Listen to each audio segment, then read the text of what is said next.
Have you ever wanted to read Iron Man, but you didn't really know where to start?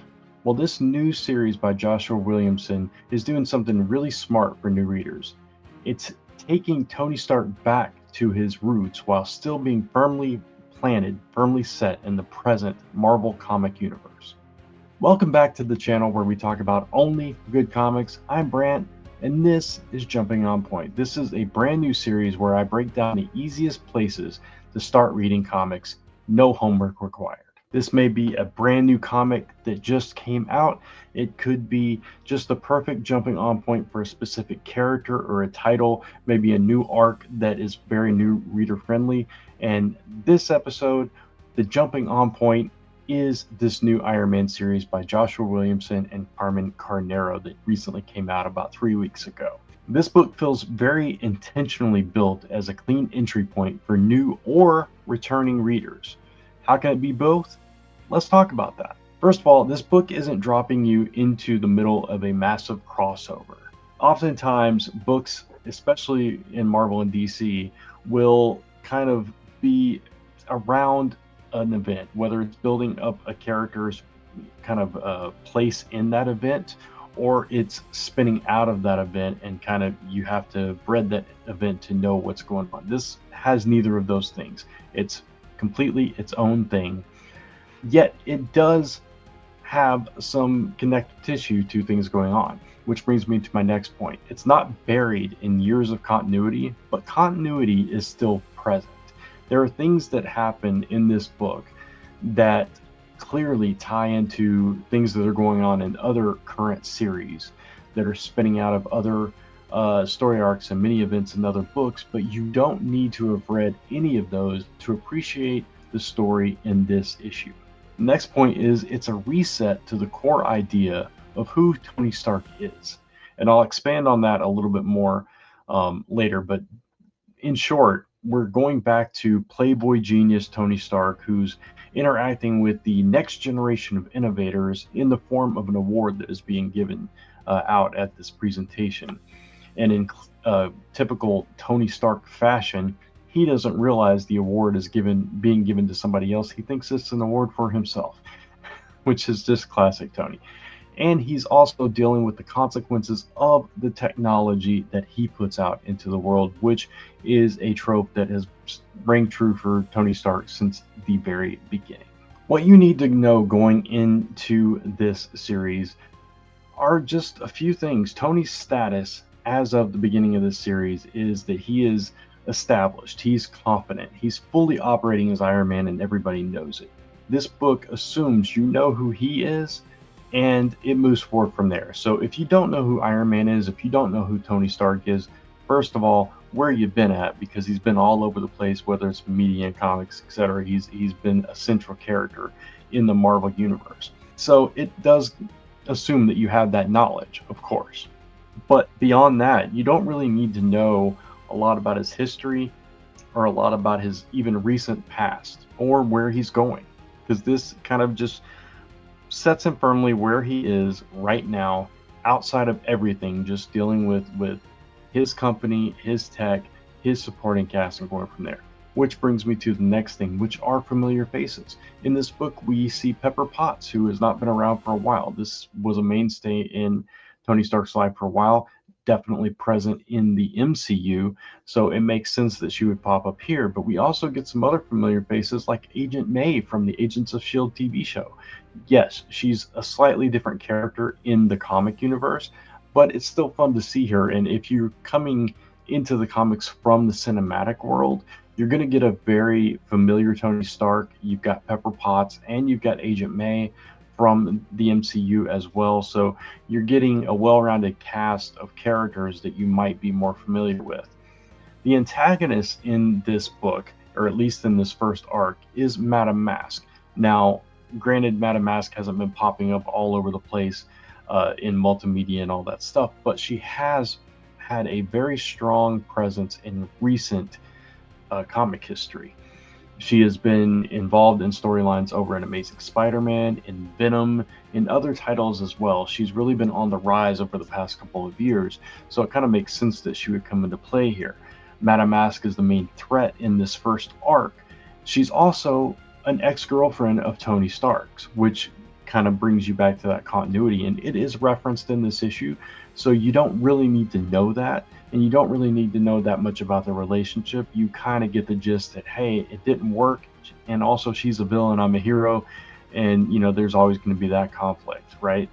She's also, like I said, been on a rise throughout the Marvel Universe, so there is that connective tissue there.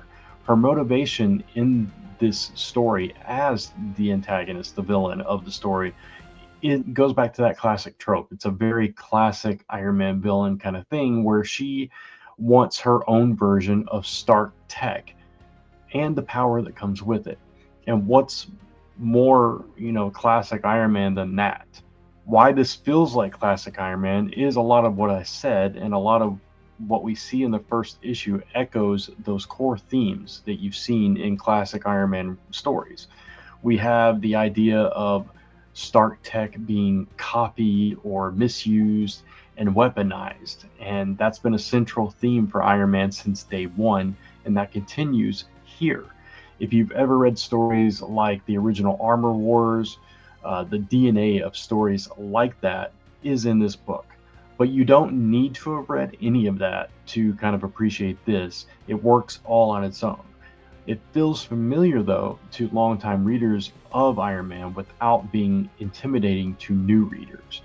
But at the same time, it is different from other Iron Man stories in that even though it has those classic elements, those kind of the core of copying Tony Stark tech or stealing it and all that kind of stuff that we've seen in many stories through the years, in this particular case Madame Mask isn't stealing Stark's tech or even remanufacturing it or kind of stealing his plans for it or anything else.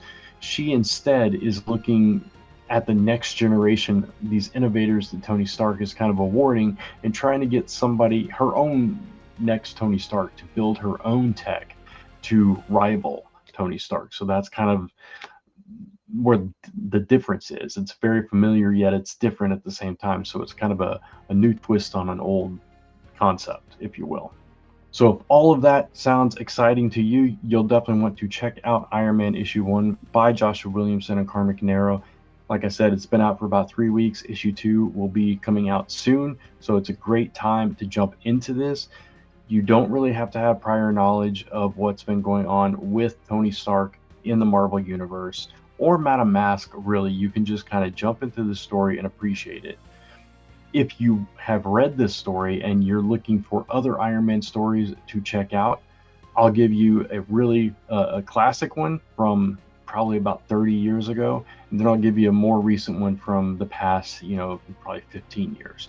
So classic one, I mentioned it earlier in the show, Armor Wars. This was by David Michelinie and Bob Layton, and it's one of the defining Iron Man arcs, all about Stark dealing with the fallout of his technology falling into the wrong hands and him trying to kind of put a pin in that, trying to go out there and retrieve all of it because he doesn't want his tech being weaponized and used for villainous purposes.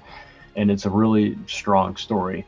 Another one that's more recent is Matt Fraction and Salvador Larroca's Invincible Iron Man run, which of course is lauded as one of, if not the best contemporary runs on the character.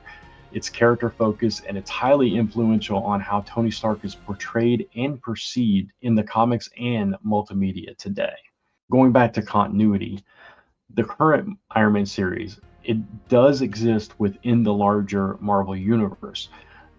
And Madame Mask, like I mentioned before, has been appearing regularly across other titles.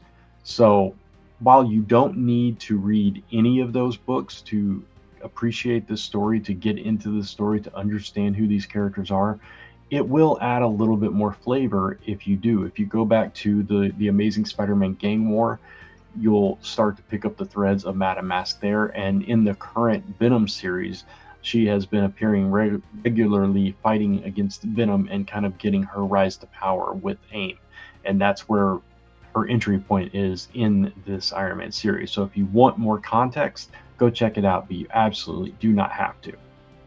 Who is this book for, this new Iron Man book for? This is a great starting on point if you've never read Iron Man, if you fell off Iron Man years ago and you're looking for a place to jump back in, if you like tech-driven Marvel Universe stories, or if you want something grounded in Tony Stark as a character. These are all great elements of a perfect reader for this new Iron Man series. If you're looking for a cosmic Iron Man story or something that's heavily tied into an Avengers event, this is not going to be that book, at least not yet. Eventually, we'll see. All right, so for the final verdict for this, as a jumping on point, this is exactly what you want from a new #1 issue in terms of being new reader friendly and satisfying longtime readers as well, which is a hard balance to strike. But this book does that superbly. The excitement in this issue could have been ramped up a little better, or it could have had a stronger cliffhanger to make it a perfect #1 issue. But in terms of overall enjoyment, overall new reader friendliness, this is definitely a win if you are an Iron Man fan or you're looking to become an Iron Man fan. It delivers that feel-good hook if you've been craving kind of a back to basics Iron Man story that's centered on Tony and his supporting cast. It's familiar, it's accessible, and it's focused on the core idea of Tony Stark without demanding a deep dive into decades of continuity. If Iron Man has ever felt intimidating to you to jump into, this book right here is a great place to start. All right, we've got the first episode of Jumping On Point in the books. If you like this series, if you'd like to see me do more of this, let me know in the comments below which character or title you would like to see in an upcoming episode of Jumping On Point. I'd love to hear it, love to dig in and hopefully satisfy all of you and give you some really good books to jump into.